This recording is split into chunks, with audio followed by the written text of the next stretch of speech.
చూడకపోవడమే చాలా బెటర్. ఆ కథ ఏంటో మొత్తం చెప్తాను, జాగ్రత్తగా వినండి.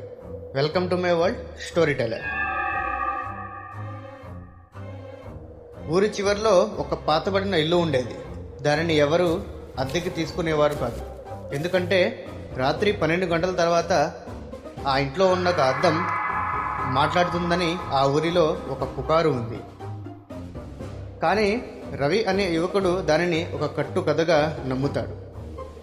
అతను తరచుగా యూట్యూబ్ వీడియోస్ చేస్తూ ఉంటాడు. Haunted places, horror stories, ghost stories అలాంటి వీడియోస్ చేయడం అంటే అతనికి బాగా ఇంట్రెస్ట్.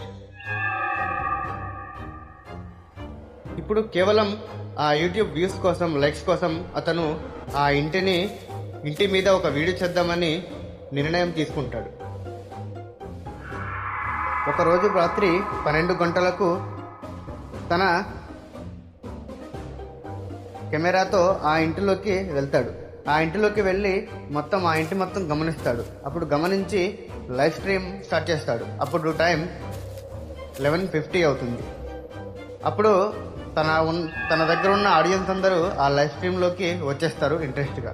అప్పుడు ఆ రవి ఆ ఇంట్లో ఉన్న ఒక్కొక్క వస్తువుని చూపిస్తూ ఉంటాడు. అప్పుడు ఆ లైవ్ స్ట్రీమ్ చూస్తున్న వ్యక్తులందరూ చాలా ఉల్లాసంగా అతనిని ఎంకరేజ్ చేస్తూ ఉంటారు. టైం 12 గంటలు కాగానే ఆ రవి అనే యువకుడు కరెక్ట్గా అదే సమయంలో తన ఎదురుగా ఉన్న అద్దం దగ్గరకు వచ్చి లైవ్ స్ట్రీమ్ చూపిస్తూ ఉంటాడు. కానీ లైవ్ స్ట్రీమ్లో చూసే వాళ్ళందరికీ ఆ రవి ముఖం అనేది కనపడదు. అప్పుడు అందరి కామెంట్స్లో రవి ఎక్కడున్నావు అని అరుస్తూ ఉంటారు. అద్దం ముందు ఉన్న రవి ప్రతిబింబం మాత్రం మాట్లాడట్లేదు, నవ్వట్లేదు, అలాగే ఉంది. కానీ అతను మాత్రం లైవ్ స్ట్రీమ్లో తెగ మాట్లాడిస్తున్నాడు. ఆడియన్స్కి ఏం అర్థం కావట్లేదు. అప్పుడు అతను తన వెనుక నుంచి ఒక ఆత్మ వచ్చినట్టు లైవ్ స్ట్రీమ్లో కనిపిస్తుంది, కానీ అద్దంలో కనపడదు. అప్పుడు ఆడియన్స్ అందరూ రవి నీ వెనుక ఒకసారి చూసుకో, back side behind you look అని కామెంట్స్లో అందరూ పిచ్చెక్కిపోతారు.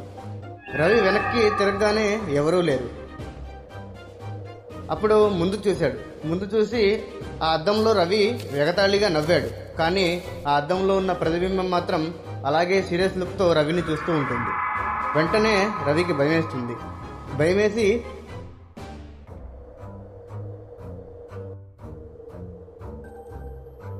అదే భయంతో రవి వణికిపోతాడు. అప్పుడు అద్దం నుంచి ఒక చిన్న మాట వినబడుతుంది. అదేంటంటే, నువ్వు ఇక్కడికి రావాల్సిందే రవి, నిన్ను ఎప్పటికీ వదలను అని అద్దంలో ఉన్న ముఖం